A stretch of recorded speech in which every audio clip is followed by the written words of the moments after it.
Welcome, everyone, to the Business in Calgary podcast powered by Sonic Coaching. And I'm your host, Oliver Basner.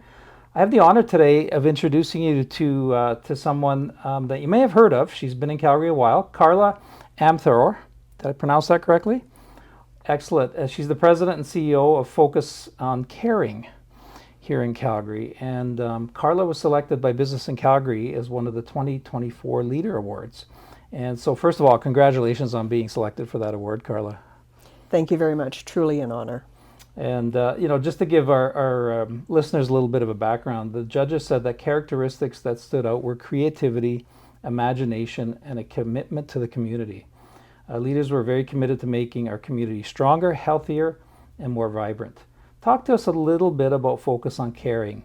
What you're doing that contributed to you being selected. I know that community is definitely an important value of yours. So maybe tell us a little bit about that. Well, Focus on Caring is now entering our 31st year. And we provide care for seniors that need assistance to remain in their homes, allowing them to live with independence, quality of life, and peace of mind. And that's really important to us as a team.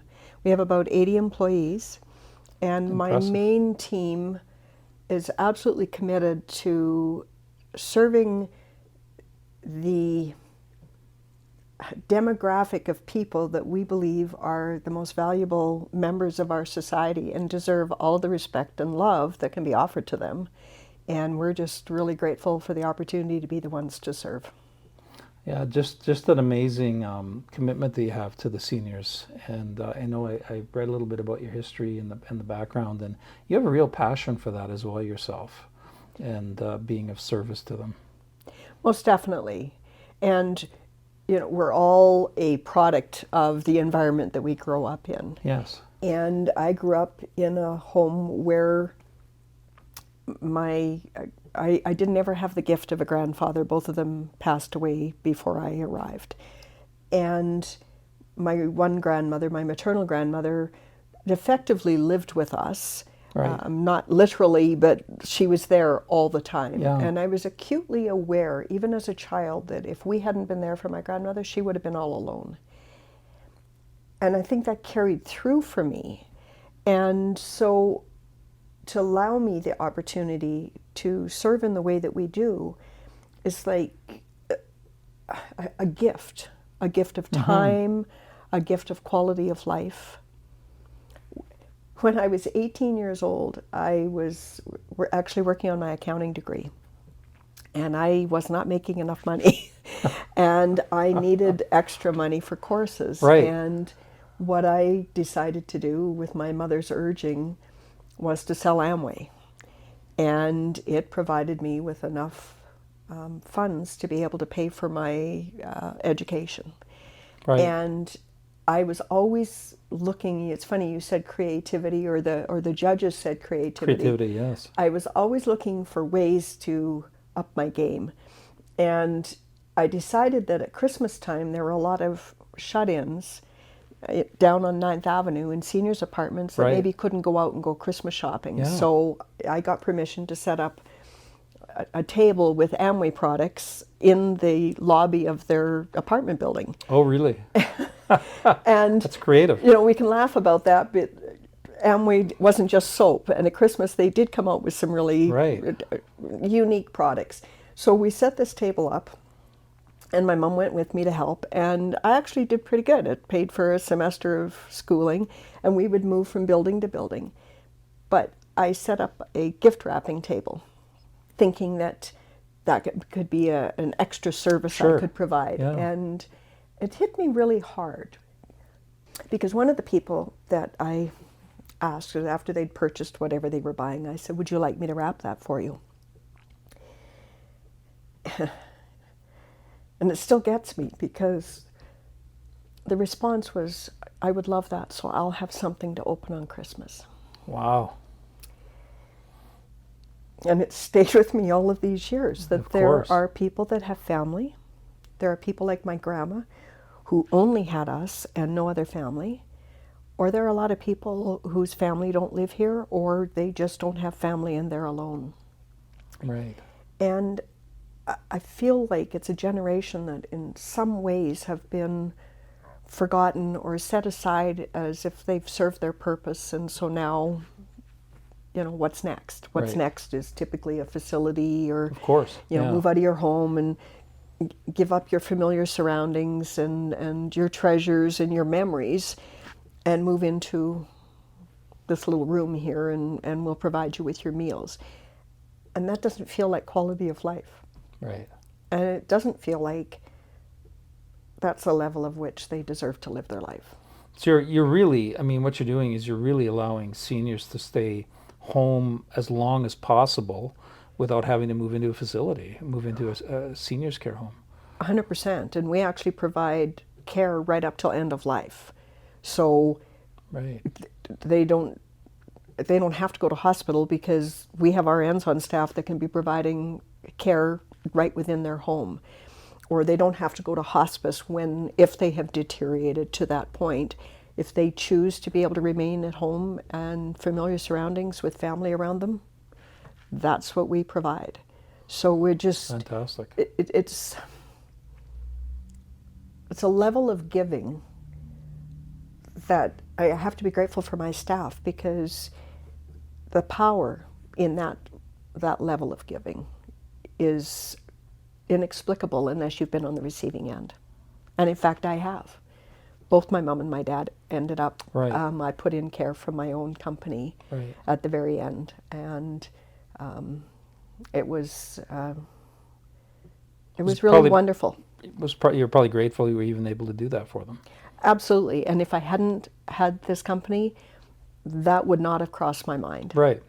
It would have And- probably been they'd have to go to a seniors home of some kind. And I'd be nothing wrong with that. I mean, but seniors hate it. I know Mom hated it when she moved to a seniors home, and said until the day she passed away, she said she wanted to go home. It was never Absolutely. home for her. It was never home. Yeah. And that's true of most individuals that go into facility care. Some can thrive if they've been really alone and lonely, Right. and then they feel like they have a community. But as far as one-on-one care, Yes. or getting everything that they need, they're really well served if they can stay in their homes.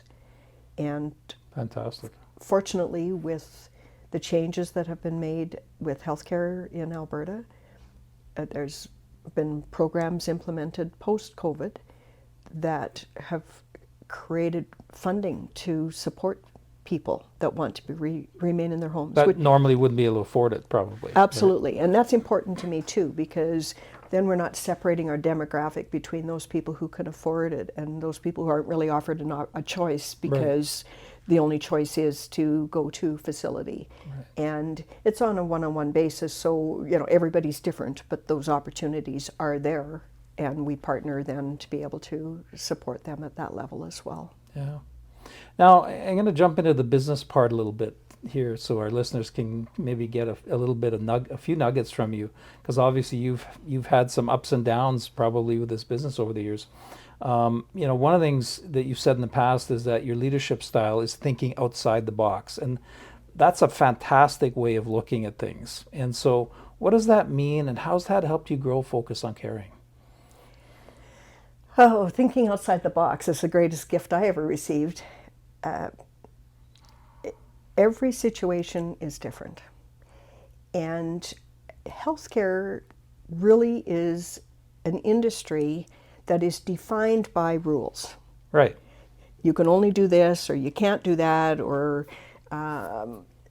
just regulations and all of the things that go along with healthcare. Understandable. Right. But For the consistency and to keep everybody safe, so to speak. Of right? course. Yeah. But when you reach the point where it would feel like there aren't any solutions, that doesn't work for me. And it doesn't work for our clients. Right. And we call it going to the land of solution. And we figure if we come up with a clarifying question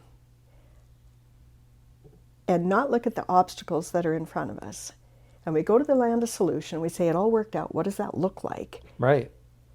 And we outline all of the things that have to be, or that not necessarily have to be because we're already there, that are in place that allows it to work. Then we reverse engineer it and go backwards. I love that. And we say, okay, well, we did this, and then we did that, and then we didn't worry about this. It doesn't mean that we put them in a space that wasn't safe, but we found a workaround. Right. And Steve Jobs always had a quote that I thought was amazing. He said, you can't connect the dots looking forward, but it's really easy to connect them looking backwards. Looking backwards, yeah. And I always equate it when I have a new team member. When you're traveling somewhere for the first time, it feels like forever to get there. Yes. And when it's time to go home, the route is so short, and you're thinking, gosh, it felt like What happened, so right? long. What changed? What changed was you had a path, or you had a map. And so using the land solution and saying there always is a way, we have 5 core values, and one of them was born out of that, and it's called the power of possibility. And that we live into the power of possibility every day. There's something that comes up that could look like an obstacle, that could look like a challenge, or a roadblock. Right. And we just say, we call those opportunities for improvement. We just have to think about it. So, if our listeners are listening, I mean, it's kind of like years ago there was the 7 Habits of Highly Effective People, and in there was start with the end in mind. So you're saying go to the end and look from the end back to, and now let's have a look at what that looks like. What's the possibilities from the end? It's just a great way to look at things, right? Especially with obstacles, because every business owner deals with it. Every business has obstacles. It's part of the business. Well, and they're qualifiers. You can either find a way, or you can say, well, can't do that one. Can't do that one, right? So no is not an option in your mind. There is no. That's great.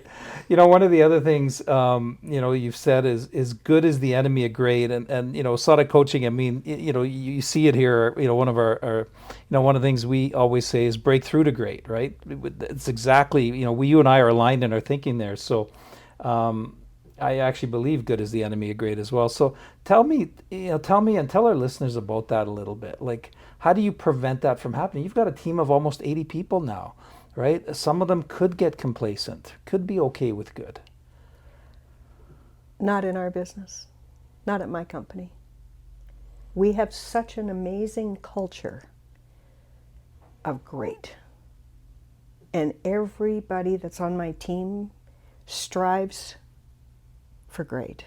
And if they're not there, they're not a good fit. Right. Doesn't make them a bad person, doesn't make it that they don't have the skill set. They just don't fit your culture. They're just not a vibrational fit. Right. And so everybody in my company is striving for great. And we did this for a number of years. We were doing really well, in my mind. Right. But I called it consistent, or call it riding the wave, because we were consistently at a level amount of clients that we were serving and revenue. And I called it the wave because we'd gain a couple clients, but the nature of the business that we're in is our clients do go on to a better place. Exactly. So we'd lose a couple. So it was just doing the wave. And we did the wave for 13 years. Consistent.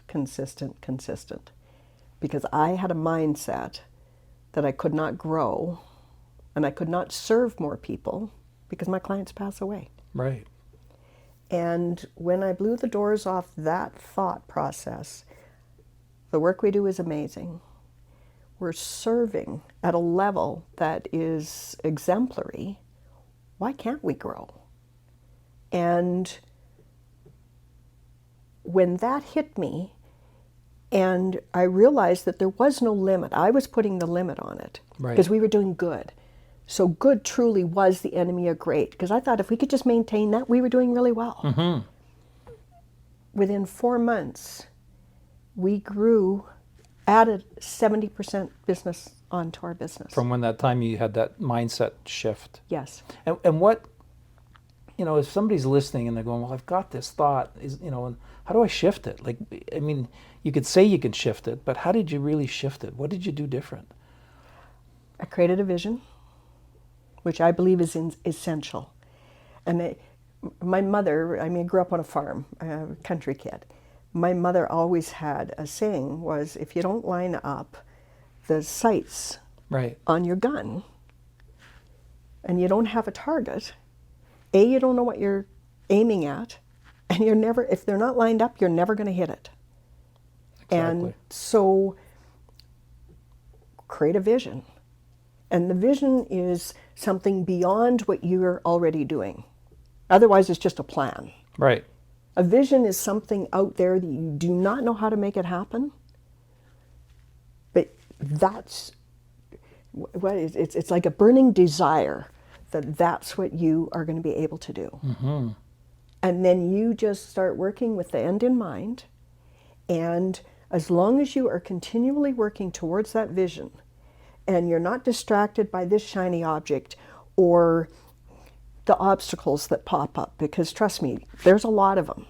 But if you are driving and the only thing you see, just like driving on the road, if you see a pothole and that's the only thing you're thinking about, you're probably going to hit it. You're going to hit it. Or you're Absolutely. out golfing. How many people switch to a water ball when they come up to a hole that's got water You've on been it? watching me golf? No, but I've seen a lot of golfers. And how many people do that? And then how many people end up in the water? water, Because yeah. they've created that mindset. Yeah. But they don't want to waste the good ball, you know. Of course, of course. But if you have that same mindset in business, you don't want to waste a good idea. You don't want to do this True. because you're seeing the water.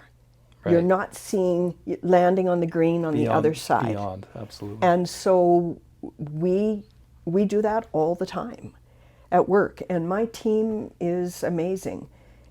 You know, we concentrate on coaching. When there's two or more of us together, we state our mission statement and we state our core values. Right. Because if we have those within us, it's not something on the wall that you read occasionally. It has become part of you. It's actually really easy to get to the green Right. because you're always looking beyond of where you're at. And you have to keep changing your vision because everything that we put in place is attainable. But then if you stop, then you're stopping at good. Right. Great always is out there. And you don't set the bar so far out there that you can't see it and then you feel like you're not hitting it. Mm-hmm. But you have to continually up your game. You have to come up with new ideas and change what you're doing. As an example, right now, in my industry specifically, home care almost has a negative connotation about it. It implies you're not well. It implies that you need help. Yes. It implies that maybe you're lost a step or two. Right.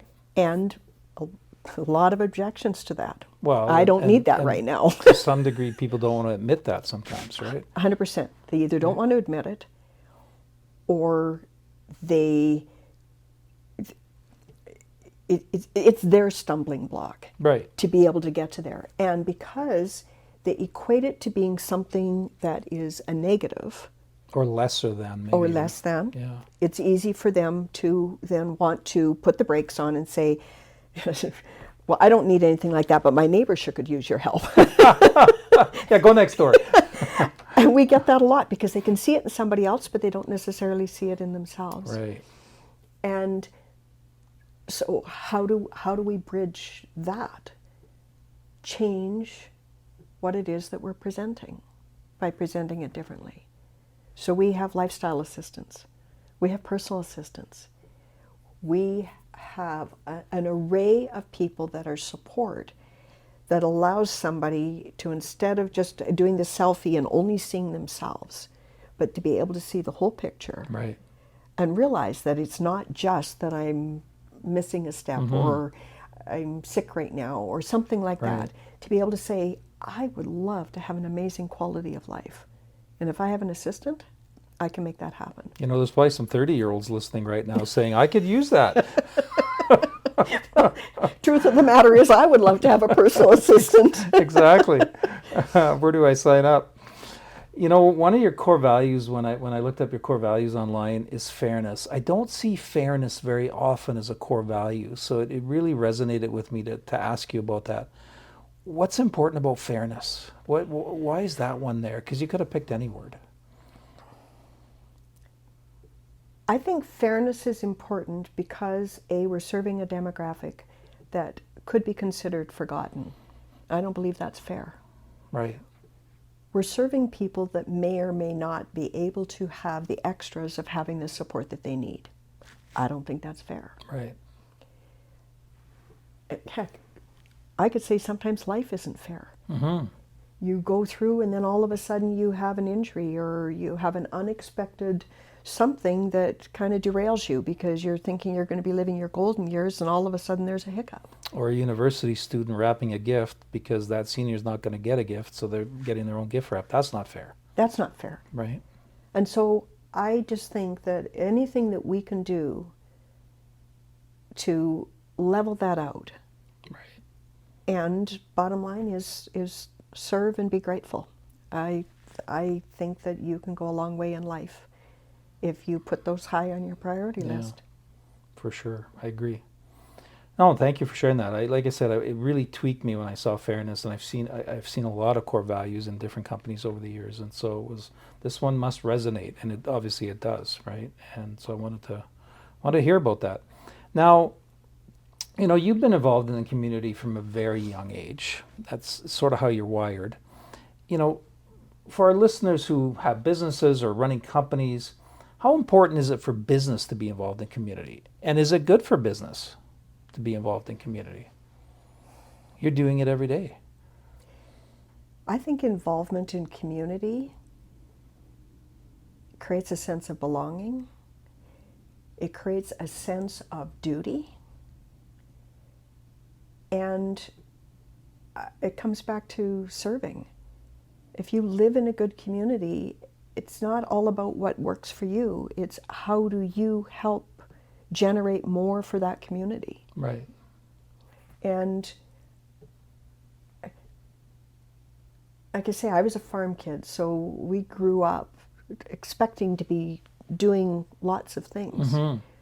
But even then, I was fortunate I grew up in a musical family, but we performed at the seniors' lodges. And at Christmas time, we were busy because there wasn't a seniors' lodge that we weren't performing at, bringing music and holidays and festivity And joy. and joy. And some of my most amazing memories are from being a kid, being in those circumstances where you could look out and you could see the gift that you were giving. Mm-hmm. And then being involved with the Calgary Stampede, wanting to be involved and giving on a whole different level. And now that's changed because there's lots of people that can do that, but there's not as many people who can do what we're doing Right. at Focus on Caring. And so it's just a different level of giving, a different concept of giving. And what I like by what you're saying is, by moving your business beyond good, right, to get to that grade all the time, you're able to serve more people, not less people, right? You're able to get out there and have an impact in even a bigger crowd, more seniors, and impact more families as well. And when I think about other businesses, they all have that ability, right? If they really went to great, look at the impact they might have out there. Oh, I agree 100%. And the idea of taking your business to that next level, I think sometimes we're daunted by that. Mm-hmm. And what I'm, in my journey here of my 31 years doing this, I realized there's actually two costs to any business. One is the cost of the service you're providing. Right. Whether it's a product or it's what we're doing, it's a service. But the second cost that's even more important is what's it costing somebody else not to have that. Right. And in my industry, And coming from, again, healthcare, we live in a country where our healthcare is free. Right. In Alberta, we don't even pay for Alberta healthcare. Right. So there's this way of thinking that it shouldn't be something that you have to pay for. Mm-hmm. And so, again, it's another one of those bridges to gap. But when I look at this and I realize the cost to somebody to not knowing what we do, or any other specific business that truly believes in what they're doing and wants to share what they're doing, to not be afraid to do that, because the cost to somebody to not know how they can be served is immeasurable. Right. We don't know what that is, because we course. don't know how they may or may not suffer without it. Yeah, absolutely. Especially if you don't get to them, right? So no, thank you for sharing that. You know, one of the questions that we ask, you know, I always ask guests is, you know, what do you wish someone would have told you when you started this journey? Like, somebody who's listening and they're maybe where you were 30 years ago, right? They're just on the start of the journey, start of either buying a business, starting a business, being a leader in a business. What do you wish somebody would have told you back then that you know today? There's Well, probably a dozen things, but you know, what's that nugget? Well, I think one of them would be understanding the good to great scenario, because we spent 13 years Right. being good, Being stuck. being stuck. Almost, right? Seriously It was stuck. good, Right. but it wasn't great. It wasn't great. Yeah. And how many people did we miss serving during those 13 years Mm-hmm. because we were of a mindset that didn't allow us to move forward? That would be one.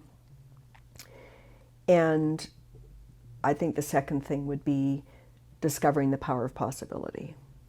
Right. Because once we discovered that, the sky was the limit. Mm-hmm. Because we could just see beyond.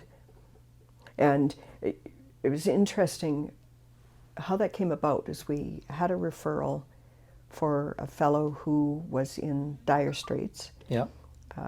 In his home, he was a quadriplegic, 45. He'd been a quad since he was 15, so for 30 years. Wow. And he had no family. And so he had existed by the grace of friends for 30 years, but they were also the friends that were there to, lack of a better word, share his medications and things like that. Okay. So he didn't have the support that he needed. And because it had kind of become this unsafe environment, it really wasn't safe for us to go in. Right. And we got the call, and I'm listening to the conversation. It's no, we couldn't. No, that would be unsafe. I'm really sorry. Not going to happen. And afterwards I said, what in the world was that? So when I understood the landscape, I needed to I can't think of the word that I want to use. I needed there to be an understanding that I got it. And so I said, I understand all the reasons that we can't, but what if we could? What would that look like? Again, starting with the outcome first, right? Exactly. And I mean, the pushback, it was like, From the team, I'm guessing, right? Absolutely. You have lost your mind. And I said, no, I get it. It's not safe. But we're already there and it's working out. What is it? Well, it'd have to be male caregivers. Okay, check. Well, and if it was females, there'd have to be at least 2 to keep it safe. Check. If there's anything nefarious going on in the home, we're allowed to leave. Check. And we started working these Right. things out.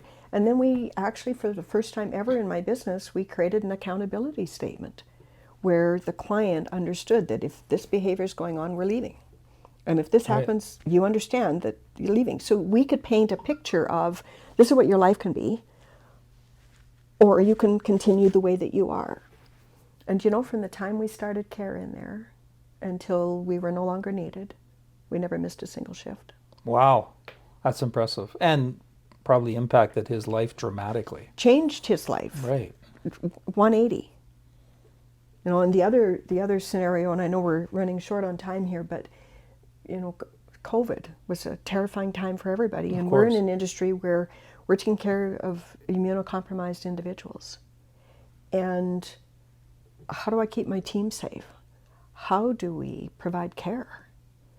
And I started doing public service announcements and sending them out to my team and creating a mindset of, we've got this. We've got the skills.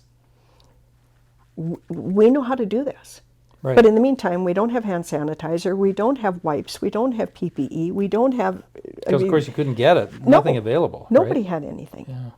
And, oh my gosh, my team stepped up like you would not believe. I had one gal who made the decision to actually move into her client's home out in the country 7 months so she could provide care and keep her client safe. Now, I didn't ask her to do that. Right. That's my team. And we went through, and I reached out to the community, and where I live, my community of neighbors made masks for us. And we found that my brother actually found a pattern where you could create almost like a pillowcase where you could put HEPA filters in them. Oh, interesting. Yeah, I remember seeing those. And he cut all the fabric for me, and then all of my neighbors got busy and sewed 150 masks. That's awesome. And then one of my accounting clients had a wholesale business for paint and auto bodies, and he figured out a recipe for hand sanitizer and for wipes. And so he used shop cloths in paint mixing cups, so it looked like those big pails of ice cream. Yeah. And I still have people today using those because they were amazing. And so we just kept finding ways to say, okay, well, we don't have this, but what do we have? First thing I said is, you know what, we have a lot of contacts and we have people that care. And we just kept working through. And I am so proud of my team, and I am proud of us for being able to navigate that and see great. Because in our first year, all of 2019, we did not have one caregiver nor one client get sick. Not one. That's a great record. Congratulations. Yeah, I can really get the sense from you that, we talked about it when we started. No is not an option in your world, and so there's always a solution. It sounds like you've also done an amazing job surrounding yourself with great people. And, I can't stress that enough to anybody that's listening. You've got to have the right team in the right seats in order to be able to get where you need to go. And you sound like you've really mastered that piece, right? Is to get those right people.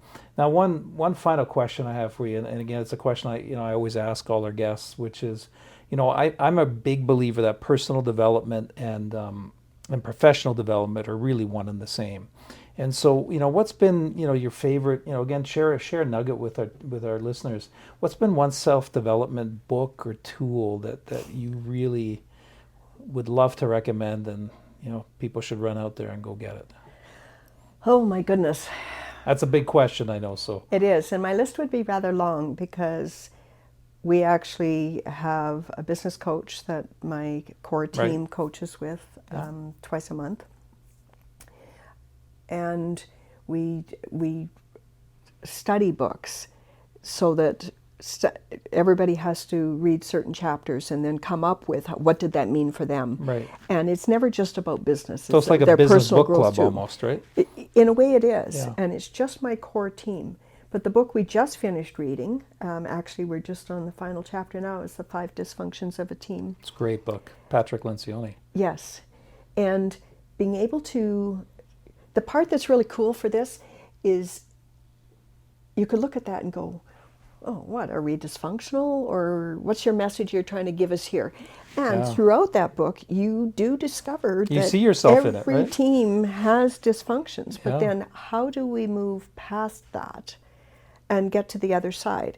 And there's always going to be different ideas, different approaches, but to be able to have that level of communication that you can hear other people. Right.